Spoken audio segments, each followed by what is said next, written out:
dans le cadre de l'aménagement de pêche, si vous ne savez pas qui a pêché, quand il a pêché, combien il a pêché, vous ne pouvez pas évaluer vos stocks. Et si vous ne pouvez pas évaluer vos stocks de poissons, vous ne pouvez pas faire d'aménagement de pêche. Aujourd'hui, les centres de recherche sont là. Ces centres de recherche, il manque de moyens pour aller en mer.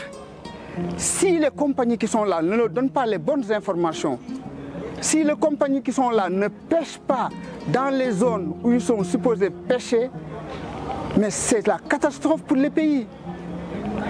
On va surexploiter les stocks. On sait qu'en Afrique, la plupart des ressources qui existent sont au moins pleinement exploitées.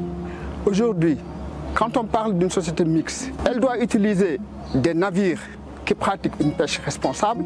Et cette pêche responsable-là doit être contrôlée par les États, mais également par les organisations non gouvernementales qui ont les moyens.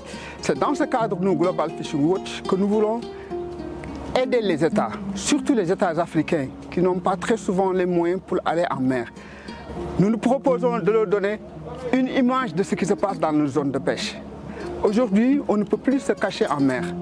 Tous les navires de pêche sont vus à partir des satellites. On peut déterminer quel navire est en train de pêcher, quel navire n'est pas en train de pêcher, combien de temps ce navire a pêché, dans quelle zone il a pêché. Les États ont besoin de ces informations pour pouvoir mettre en place un plan d'aménagement adéquat. Ce que nous voulons, c'est la transparence, que tout soit vu, qu'il y ait une transparence aussi bien du côté de l'État, mais également du côté du secteur privé.